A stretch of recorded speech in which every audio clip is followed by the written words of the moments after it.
Hello guys! Hello! This is for Leo. Leo, alamin natin kung anong messages, vibration, gabay energy para sa inyong lahat. Ito ay para sa lahat ng Leo na nandito sa aking channel. Sa mga nanonood na Leo, sa mga bagong subscribers at sa mga dati kong subscribers, thank you sa inyong lahat. Leo, this is for the second half of July of 2025. Tingnan natin, Leo, kung anong messages, anong information, anong guidance ang pwede nyong makuha from these cards. So, please connect your intuition, Leo. Paki-connect ang iyong intuition sa mga baraha na lalabas. Okay, so if ever na sinasabi ng intuition mo na hindi para sa'yo, maniwala ka na hindi para sa'yo. Okay, so dito tayo sa first card, Leo. So, ano ba ang message for you? Okay, Leo. Ano bang message? Ano bang magsisimula ngayong second half of 2025, July? Stargazing. First card natin is stargazing. Since this is general reading, so paki-comment sa comment section yung mga Leo na marami kang minamanifest sa buhay. Marami kayong plano, marami kayong gustong gawin, marami kayong gustong simulan. Marami kayong naiisip eh. Sinasabi ng baraha sa'yo dito, sinasabi sa'yo ng baraha sa'yo na kinakailangan mo ng focus. Okay? Huwag kang parang, anong tawag dyan, ma-confuse. Huwag kang ma-confuse, huwag kang mawala ng focus. Kasi yun yung pinaka-importante na kailangan nating gawin. Okay, yung hindi mawala yung focus natin. And sinasabi ng baraha dito na your intuition will flow more freely and reveal what you need to know about your situation. So, Leo, kung ano man ang nangyayari sa buhay mo sa ngayon, maganda, hindi maganda, makinig ka sa sinasabi ng iyong intuition. Kasi yung intuition mo ay tutulungan ka para makita yung clarity. Kumbaga, ibibigay sa'yo yung kailangan mo na malaman sa sitwasyon na to. Or maybe this is like in general yung mga Leo na parang hopeless and helpless. Huwag kayong mawala ng pag-asa. Habang may buhay, may pag-asa. Okay? Okay. First card natin. Okay, so second deck. Leo, I hope na makaresonate ka, ha?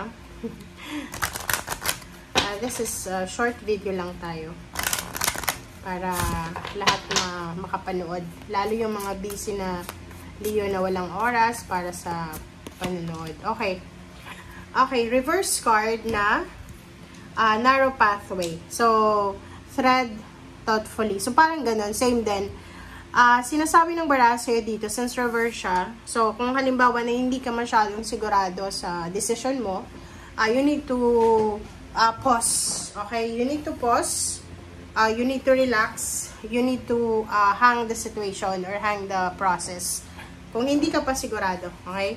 So, wag mong pipilitin na gawin yung mga bagay na alam mo na hindi pa hinog.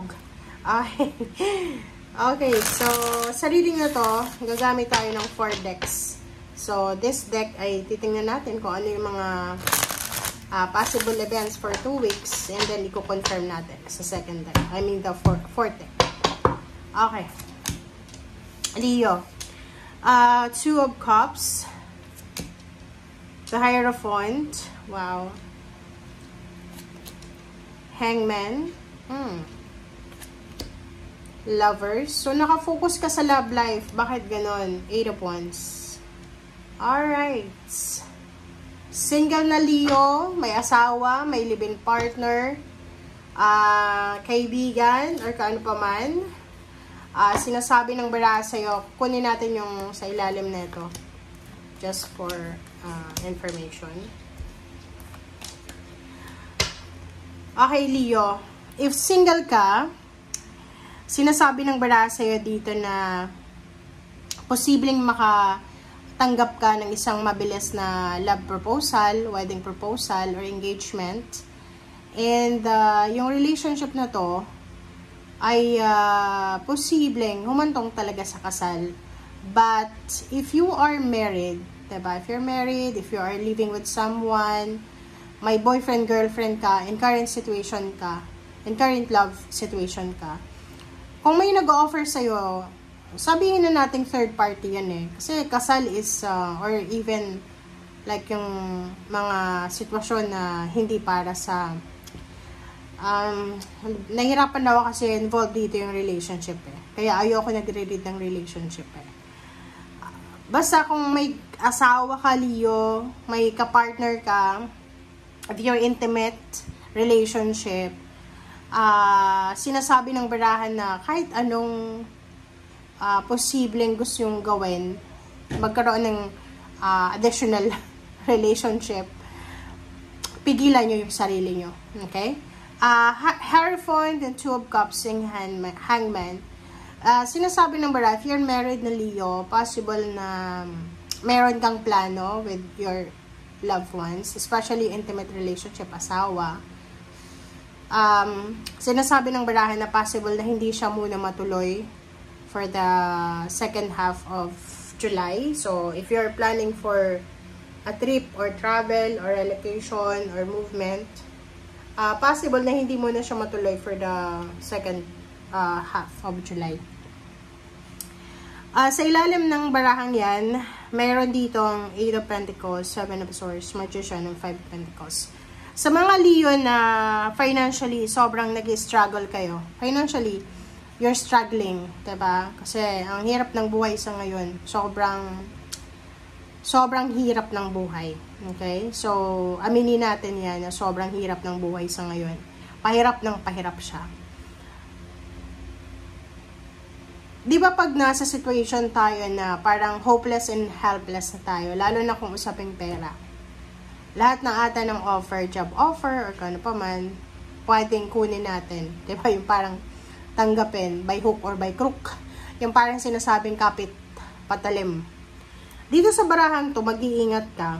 Kasi kahit sabihin mo na walang-wala ka ng pera talaga, hanggat na kaya mo na i-survive ng legal yung pamilya mo, yung buhay mo, gawin mo siya. Kasi yung magician na to, sinasabi ng barahan na walang magic, walang parang sinasabing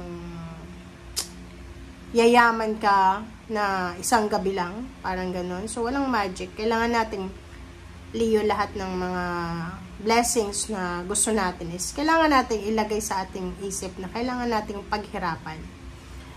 Wag nating isugal ang swerte natin. Okay? 7 of Swords, mag-iingat ka, Leo, kasi in terms of money, lalo yung mga nag-o-offer ng trabaho, hindi naman sila sigurado sa ino-offer nila. So, mag-iingat ka. Or, halimbawa, may isang tao na pinapaasa ka lang, mag-iingat ka kasi hindi sincere yung plano niya or kung ano man na ginagawa niya. Okay. This is for Leo. Okay, Page of Cups, King of Swords. Okay, Page of Pentacles, Page of Wands. So, ang nakikita ko sa'yo dito, since tatlo yung pages, emotion, work, money, sinasabi ng baraha sa'yo na mag-iingat tayo, Leo. So, sa last 2 weeks of July 2025, kung ano man itong offer sa atin na ino-offer, it's either ino-offeran ka ng love life. Yun nga sabi ko lalo yung may mga asawa dyan, pag may nanligaw sa inyo, may nagkagusto, nako, huwag niyong papatulan. Page of Cups, parang sinasabi ng barahan na posibleng may mag-offer ng love life. May mag-offer ng immediate na or napakabilis na swerte. Di ba yung mga kapit patalim na trabaho. This one is work din. Easy money, parang ganun. The Hermit, mag-iingat ka. You need to think, you need to reflect, you need to meditate, you need to pray. Huwag masyadong maniniwala. Kaya may Hangman dyan kasi sinasabi na pag hindi pa kaya, parang ganun. Pag halimbawa, may gusto kang bilhin na sasakyan, kulang pa yung budget mo. Instead na mangutang ka ng mangutang sa bank or concern pa man, iwasan mo muna Just parang basic needs muna, basic muna yung gagawin mo ngayon. Okay? And yung King of Swords, sinasabi ng bara sa'yo dito yun, na yung direction mo dapat is precise and compact.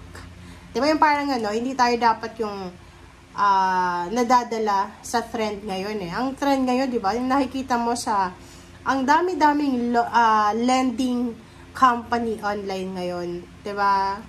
So, parang yun eh, parang tulad yan ng, kung nanonood kayo ng mga Korean drama, parang ganun yun simula ng mga tao dati na, kaya sobrang hirap ng buhay kasi nalubog sa utang, diba? Yung mga Korean drama.